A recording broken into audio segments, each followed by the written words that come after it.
Welcome to Between the Stitches, part of the Phenomenal Fan Media Group. Two former college teammates talking about what they know best, baseball.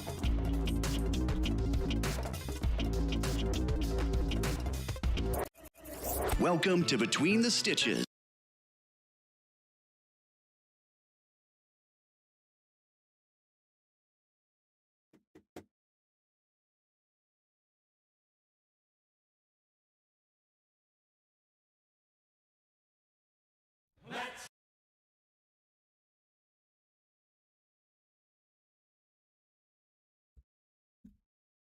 What is up, Chase? We're about to record an episode, brother. About to record it right now. So let's hop into it. Hold on.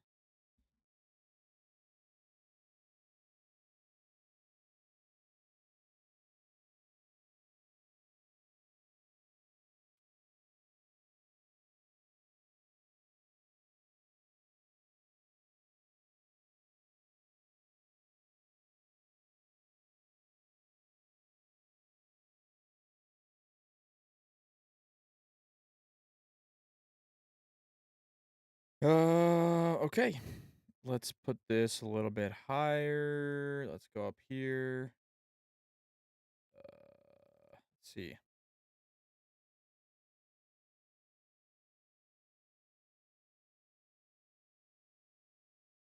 Gain. Da da da. Testing 1, 2. Testing 1, 2. Okay, we're good there.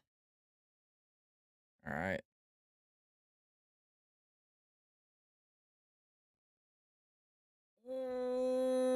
Welcome back, everybody, to Between the Stitches, baseball only show, part of the Phenomenal Fan Media Group. My name is Ryan. Action-packed episode for you guys today, per usual. Per usual, right? Got a lot of stuff going on. Standings are starting to cement themselves. Certain teams are separating from the rest of the pack. Some teams are emerging as potential contenders. And award races, individual players starting to separate themselves as the frontrunners for those awards. So we got a lot to talk about. Episode 22, Between the Stitches, part of the Phenomenal Fan Media Group. My name is Ryan. Let's just jump straight into the episode. Welcome to Between the Stitches, part of the Phenomenal Fan Media Group. Two former college teammates talking about what they know best, baseball.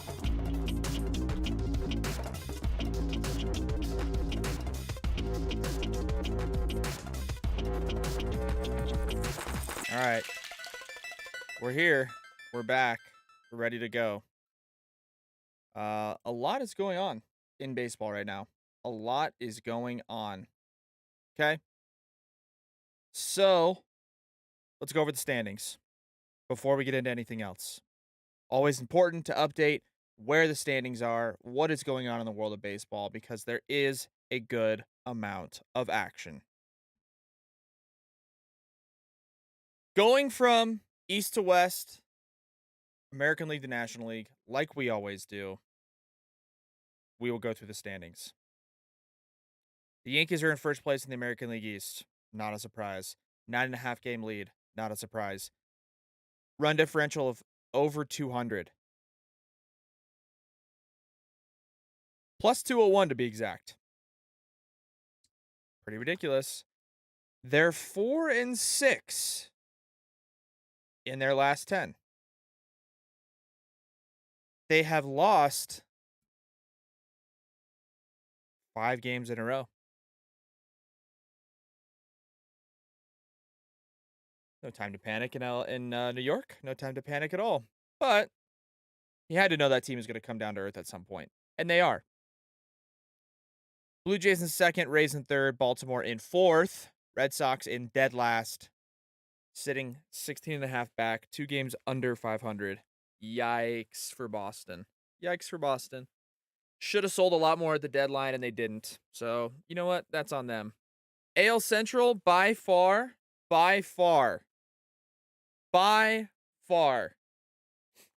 the worst division in baseball.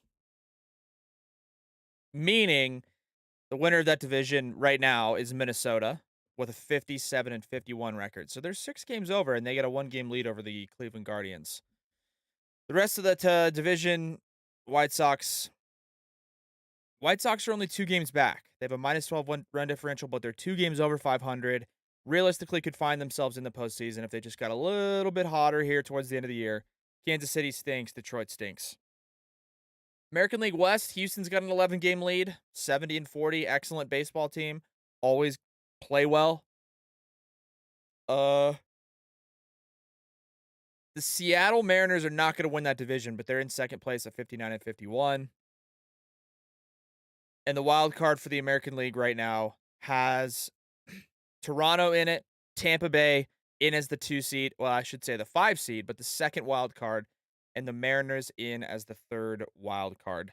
The first team after the Mariners, 2 games back, is the Baltimore Orioles. How about that, huh? The Baltimore Orioles. Okay. In the National League, we'll start with the East. The Mets come off an excellent series against the Atlanta Braves. They take 4 out of 5, which extends their division lead. They are now 6.5 games over the Atlanta Braves. The Phillies are 12 games over 500. They are on fire. And the NL Central, the Cardinals coming off a 7-game winning streak, including a sweep of the New York Yankees. That's maybe the most underrated part of this entire weekend. The Cardinals swept the Yankees. The Cardinals won 7 games in a row. The Cardinals make small acquisitions at the deadline that a lot of people are thinking, I wonder what the thought process is behind that. What could that be? Jordan Montgomery, Jose Quintana, Jordan Montgomery, 2 guys that are not going to send seismic waves through the trading world in baseball. And yet, they're the Cardinals, 7 wins in a row, 12 games over 500. Now have a 2-game lead over Milwaukee Brewers, and they are leading the NL Central. Brewers are 58-50, and then the rest of that division is a dumpster. NL West, Dodgers are unbelievable. Okay? The Dodgers are 75-33. They have a plus 226 run differential. They have an 8-game winning streak. They're 9-1 in their last 10. They just swept the Padres over the weekend.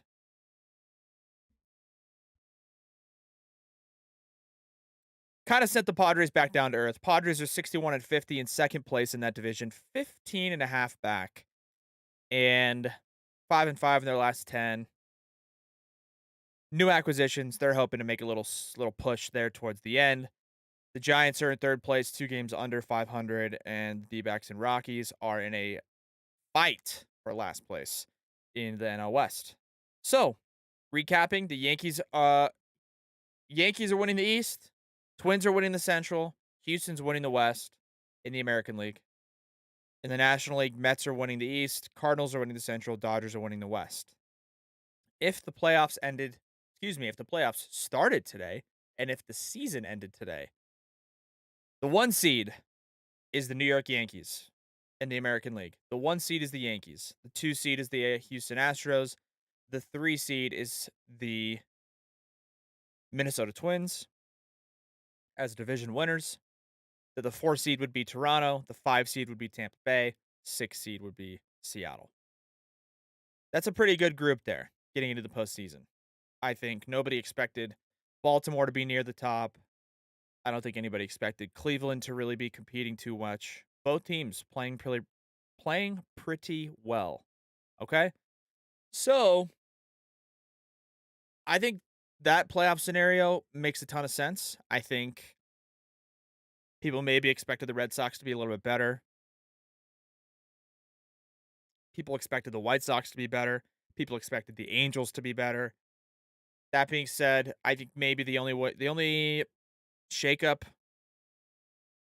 could be the White Sox getting a little bit hot towards the end of the year and finding themselves either leading the division or just above Cleveland, above the line, getting into the postseason. I think the White Sox could potentially find their way into the postseason. They've underperformed like crazy this year, but they could find their way in. In the National League, the three teams that would get in, division winners, Dodgers would be the 1 seed, Mets would be the 2 seed, Cardinals would be the 3 seed, Braves would be the 4 seed, and the Philadelphia Phillies would be the 5 seed, with the Padres dropping down to 6 seed. The Brewers are a game and a half.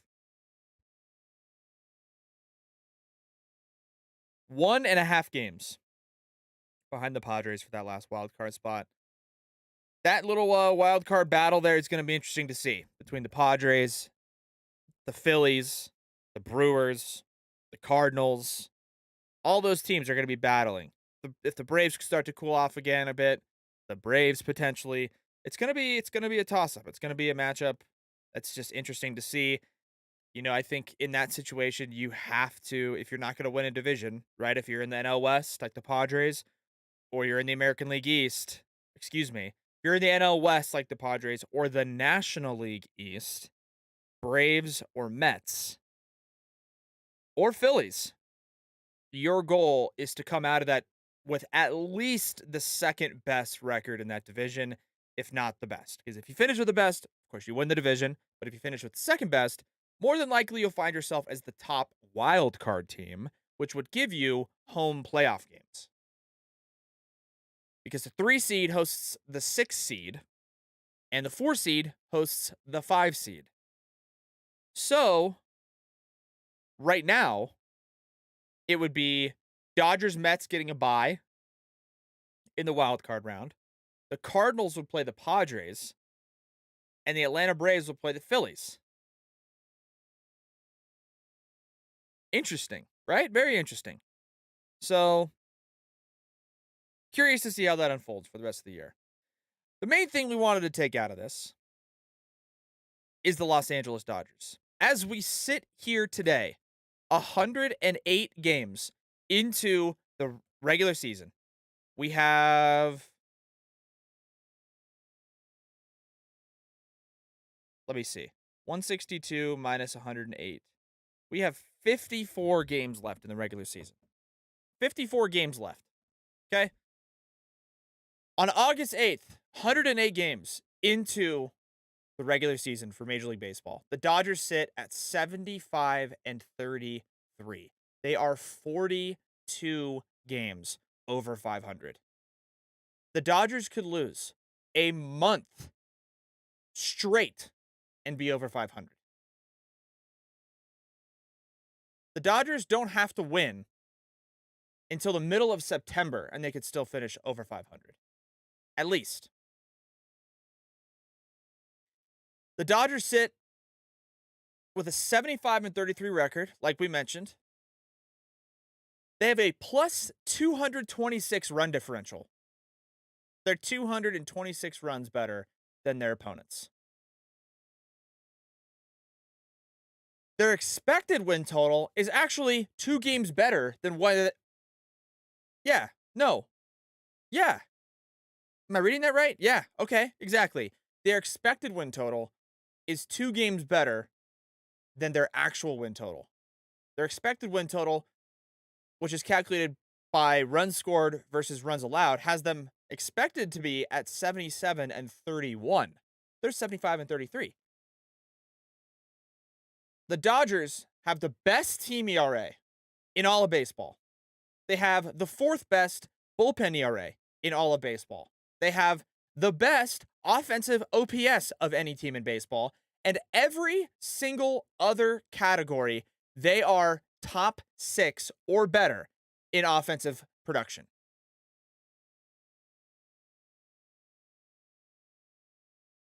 If we go to team stats on MLB.com, the Dodgers lead the league with a 782 team OPS. They are first in slugging. They are first in on-base percentage. They are third in batting average. They are third in stolen bases. They're second in walks, second in RBIs, sixth in home runs, third in triples, second place in doubles, sixth place in total hits, and they're second place in runs scored. They are top 6 in every single offensive category. Every single one. They are on pace for 112 wins.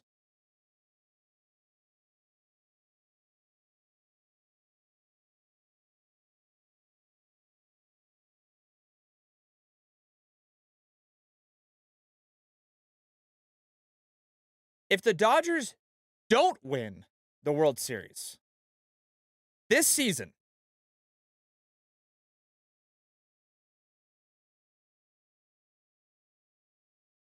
it will be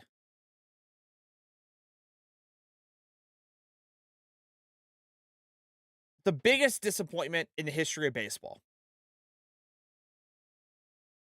The Dodgers have had some unbelievable teams over the last decade. Some of the best. This team in 2022 is by far the best team they've had in the 2000s. By far. Not even close.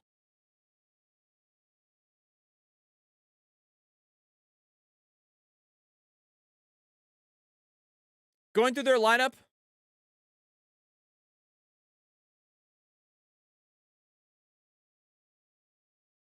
the statistics aren't anything to lose it over, right? Mookie Betts leads off. He's got an MVP. Starting the All-Star game. Trey Turner started the All-Star game. Freddie Freeman's got an MVP. All-Star. Will Smith, All-Star catcher. Max Muncy started the All-Star game last year. Gavin Lux is hitting over 300. Chris Taylor, All-Star last year. Cody Bellinger won an MVP. 4-time All-Star. In their rotation, Walker Buehler, before he got hurt, was on pace to be the Cy Young. Clayton Kershaw has 3 Cy Youngs. David Price is in their bullpen. He's got a Cy Young.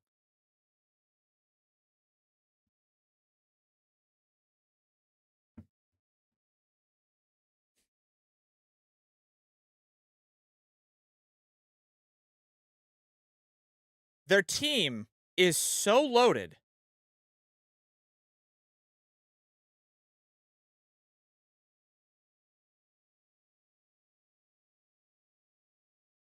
Look at their rotation. Tyler Anderson. Let's look at his stats.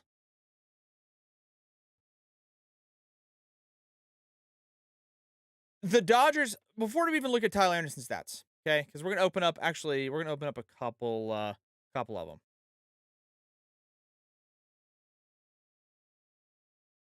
Let's see. Evan Phillips, that's a good one. Let's see. Tony Gonsolin, that's a good one. Amazing. Let's get Evan Phillips up here.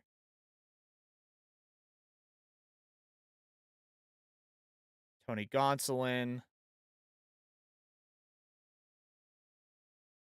We'll dump Tony Gonsolin. But there's 3 guys. Okay?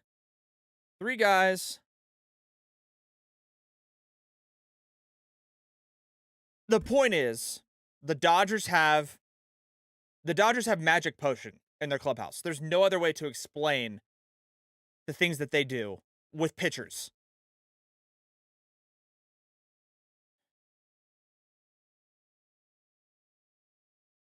Tyler Anderson has pitched 6 years in the major leagues. His first 3 years, he had a 3.5 ERA, 4.8, 4.5 with the Rockies. His 4th year with the Rockies, he had 11 ERA. His 5th year with the Giants, he had a 4.3 ERA. His 6th year, he bounced between Pittsburgh Pirates and the Seattle Mariners, 4.3 for the Pirates, 4.8 for the Mariners. This year, 122 innings, 2.7 ERA for the Dodgers. Why? How? What happened? What'd they do? How did they do it? Andrew Heaney over his career, his first year with Miami, 5.8 ERA. Then he pitched 1, 2, 3, 4, 5, 6 years with the LA Angels of Anaheim. His first year had a 3.49 ERA. And then the following 5 years, he didn't have an ERA under 4.1. 2021, he pitched for two teams, the Angels and the Yankees. 5.2 ERA to start the season with the Angels. Got traded to the Yankees, finished with the Yankees at a 7.3 ERA. This year with the Dodgers, he's pitched 28 innings because he's been hurt. He has a .64 ERA. How? Why? What happened? What happened? Evan Phillips. Evan Phillips has played. This is his 5th season in the major leagues. His first year in the major leagues, he pitched for two teams, the Braves and the Orioles. He finished that year with 11 innings and a 13 ERA. 2019 with the Orioles, he had 28 innings, 6.4 ERA. COVID year with Baltimore, had 14 innings pitched, 5 ERA. Last year, he pitched for two teams, Tampa Bay and the Dodgers. Pitched 3 innings in Tampa Bay, 10 innings in the Dodgers, 3.4 ERA. Guys has a 4.6 career ERA. This year for the Dodgers, leads the team in innings pitched out of the bullpen, 1.43 ERA. What happened? Why? What happened? Magic potion. Magic potion. Now, obviously, it's not magic potion, right? Of course, they are developing guys. Their game plans are unbelievable. Their analytics department is incredible. Their player development team at the major league level is incredible.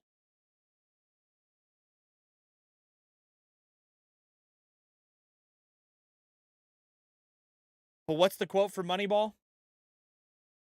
What's the quote?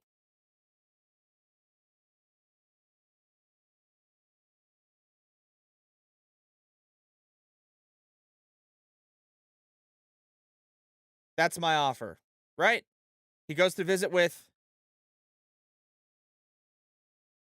the Billy Beane goes to visit with the Red Sox. They offer him a contract. He talks with the owner, I believe. Offering you a new contract. Let's see. Yes. So why did you return my call? Before we go any further, by the way, we're going to need to head over to the YouTube channel. By the way, if you guys aren't tuned in, aren't checking it out, do so.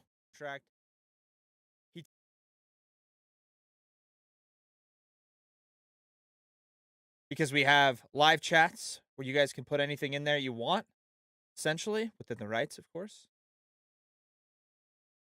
But here's the scene for Moneyball. Because it's the Red Sox. Because I believe science might offer an answer to the curse of the Bambino. Because I hear you hired Bill James. Yep. You know, why someone took so long to hire that guy is beyond me. Well, baseball hates him. Well, baseball can hate him, you know. One of the great things about money is it buys a lot of things. One of which is the luxury to disregard what baseball likes, doesn't like, what baseball thinks, doesn't think. Sounds nice. Well, I was grateful for the call. You were grateful. Yeah. For $41 million, you built a playoff team. You lost Damon, Giambi, Isringhausen, Pena, and you won more games without them than you did with them. You won the exact same number of games that the Yankees won, but the Yankees spent $1.4 million per win, and you paid $260,000. I know you're taking it in the teeth out there, but the first guy through the wall, he always gets bloody. Always. This is threatening, not just a way of doing business, but in their minds it's threatening the game. But really what it's threatening is their livelihood. It's threatening their jobs. It's threatening the way that they do things. And every time that happens, whether it's a government or a way of doing business or whatever it is, the people who are holding the reins, have their hands on the switch, they go batshit crazy.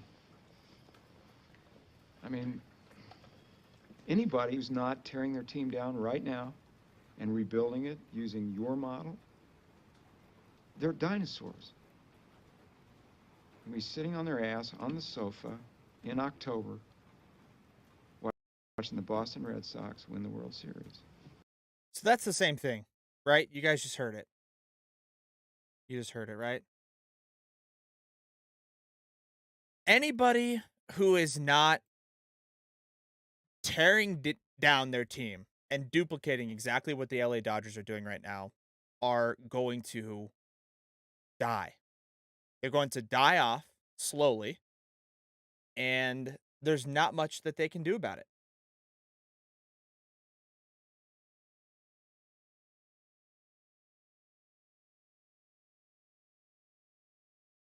Somebody needs to find out what the Dodgers organization is doing. And I mean that in the best way. Like, I don't think they're cheating. I don't think anything like that's happening. I'm not suggesting that. I'm not insinuating anything like that. I'm insinuating that their ability to unlock the potential from some of these players is unlike anything we've ever seen before. And all these guys clearly had some potential, right? Unlocking Tyler Anderson. There's nothing you could do with pitchers. There's nothing you could be like, they're cheating. That's why this is no, you can't, because you can see spin rates on pitchers. So you know that like these guys aren't cheating. They get their hands checked every time they come off the mound. They're not cheating. They're just executing the game plans that are put in place for them and unlocking potential from these guys. It is truly a sight to see. It is incredible to witness how the Dodgers do what they do. Now, everybody knows, right? Everybody's going to say, well, anything can happen in October. Look at the Braves. Look at the Nationals in 2019. Look at these wildcard teams. I get it. It's baseball. Anything certainly can happen. There's injuries. There's a lot of different things that can go on with the team that would stop them from winning the World Series. But the Dodgers, man. Oh my God. Oh my God. If you're first in team ERA and you're first in team OPS, you can pitch and you can hit. That's it. That's all you need to do. That's it. If the Dodgers don't win the World Series this year, it'll be the greatest failure in the history of professional baseball. Because for them at least, it's the same approach that the Yankees in the 90s have. It's the same approach. It's the same approach that George Steinbrenner had for this year. They should have for their team. George Steinbrenner had the same approach in the 90s with the New York Yankees when he owned the team. And you can talk to anybody who played for the Yankees, the quotes that these guys had when they talk about how they measured their team success in the 90s. George Steinbrenner was quoted multiple times and reiterated the message to his players that for the Yankees, at least in the 90s, if you didn't win the World Series, your season was a failure. That's the point. And so if I'm a Dodgers fan and I'm looking at a team that's got first in team ERA, first in team OPS, and we don't win the World Series, I am deadly disappointed.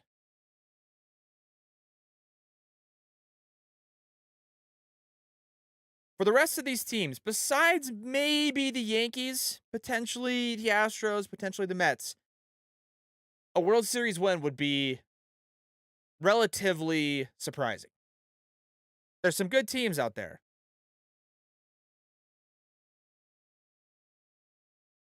But the Dodgers not winning the World Series would be such a failure for that team. And I fully expect them to win that. There's no reverse psychology here. There's no curse. There's nothing I'm dropping. The Dodgers are going to win the World Series. And I don't think they're going to until they play the Yankees in the World Series itself. If they play the Yankees, I think the Dodgers could get to the World Series losing one or fewer games They could sweep their way through the first and second rounds. And I think realistically, the Dodgers have a chance to not only finish with 110 wins or more, but they have a chance to not lose a game in the entire postseason. I mean, they are that good. They are that good.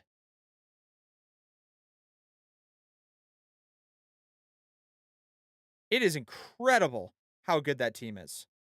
They just took on a Padres team. I mean, granted, Sean Manaea pitched for the Padres on Friday night and just showed up and just wasn't competitive. Wasn't competitive at all. Didn't bother preparing for the game. Didn't bother focusing. Didn't bother trying to keep his team in the game. It didn't matter to him. But the Padres come into the town. The Padres come into town in LA with Juan Soto, Brandon Drury, Josh Bell, Josh Hader, Manny Machado. And it looks like the Dodgers were playing against the Pittsburgh Pirates. It was the same type of games. It looked like the Dodgers were playing the Cincinnati Reds. It did. Super comfortable at bats. On the flip side, their pitchers just executing pitches, striking dudes out. 6 shutout, 7 shutout. Bullpen comes in, not a worry in the world. Easy 1, 2, 3 innings. Occasional base runner here and there. It was easy. The Dodgers get to play home games this year in the postseason, which they certainly will, being the number 1 seed. They should breeze to the World Series and then take the World Series in 5 or fewer games. Easily. If they don't, if they do anything less than that, it's a catastrophic failure for the Dodgers. Done talking about that, because the other storylines that are coming in, the Fernando Tatis Jr. has found himself back on the baseball field. He is playing shortstop for the AA affiliate San Antonio Missions for the Padres. Good news for the Pods. I'm a Pods guy. I love the Pods.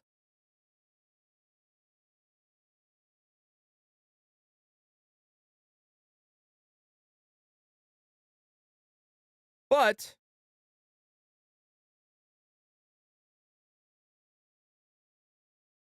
I don't think it's enough, man.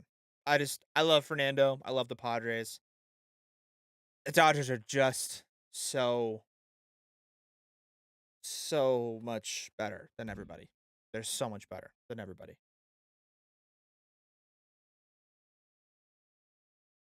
The power rankings came out for Major League Baseball today. The Dodgers are first. The Yankees are second. Astros are third. Mets are fourth. Padres are fifth. Braves are sixth. Cardinals 7. Blue Jays 8. Mariners 9. Brewers 10. If I'm making these power rankings, the top 4 are probably staying exactly where they are for me.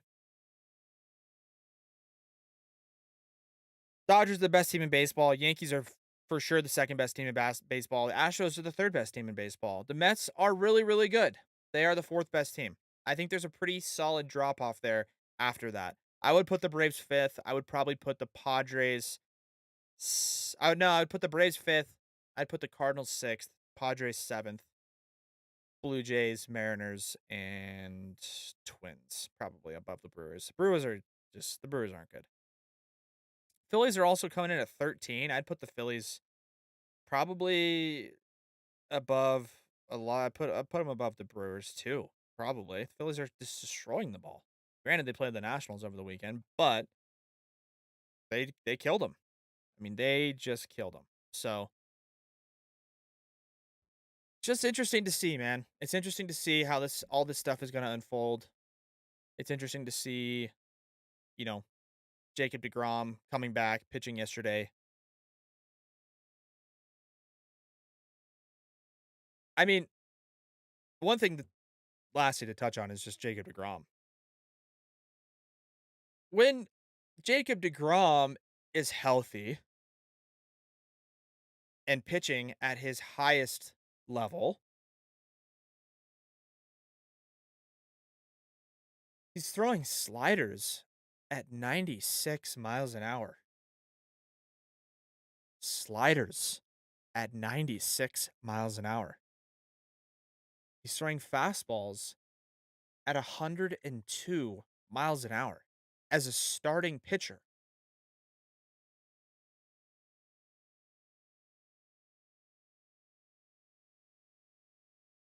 And this guy hasn't even thrown a no-hitter yet. Just goes to show you how hard it is to throw a no-hitter and or a perfect game. Impossible. I think he had 5 perfect innings yesterday, and then he walked Michael Harris on the Braves and then immediately gave up a home run to Dansby Swanson. And I get it. It's just baseball, right? That just happens. But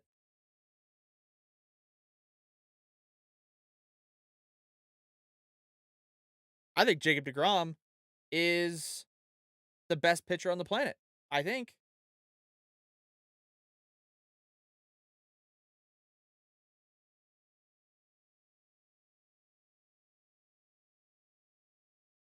I think he is. I don't know. That could just be me. Either way, guys, we appreciate you guys tuning in. Was able to give you a good rundown, give you the standings checks. Didn't really miss a ton of storylines. Juan Soto has been okay with the Padres. So has Josh Bell. Drury's been okay. They came out hot against the Rockies, those guys. And Padres put up a big show. And then after that, haven't really done a whole lot. But, we got some interesting series to watch for this week. Giants and Padres. Blue Jays, Orioles. Rays, Brewers will be pretty good. Yankees, Mariners. Dodgers, Twins. A lot of competitive games there. A lot of competitive games. So, man, we'll see what happens. But at the end of the day, we appreciate you guys tuning in to the Phenomenal Fan. Nope. Between the Stitches, part of the Phenomenal Fan Media Group. We've had 2/3 of the season go by. 2/3 of the season is gone. There's 1/3 of the season exactly left to go. 1/3. So what do we do? Where do things go? The trade deadline's gone. It's August 8th as we record this. There's a lot that could happen. A lot that could happen, man. So I don't know, man. I think it's Dodgers Yankees in the World Series, and I don't think it's going to be much of a fight from that. I don't think many people are going to give that. The Mets are pretty good. Astros are good. It's going to be for sure 100%. For sure 100%. It's going to be Astros, Yankees, ALCS, and Mets, Dodgers, NLCS. 100%. For sure. So that's going to do it for us. Between the Stitches. Thank you guys for tuning in. Episode 22. Check us out. If you're not listening on Spotify or Apple Music, Apple Podcasts already, check us out on social media, Twitter, Instagram, TikTok, Patreon, YouTube, everywhere that you guys would normally check us out. Appreciate you guys tuning in. We'll get back to you probably later this week with a good episode to see some things have changed. Some teams have started to get where they're supposed to be. Maybe some storylines. Maybe the Fernando Tatis Jr. updates. We'll see. Either way, thank you guys so much for tuning in. We'll catch you guys on episode 23 of Between the Stitches. Adios. Thanks for listening to Between the Stitches. Follow Phenomenal Fan Media on social media for more. And subscribe on Patreon for exclusive content. Let's go. Batter up. We're taking the afternoon off. It's a beautiful day for a home run. But even a triple's okay. We're gonna cheer.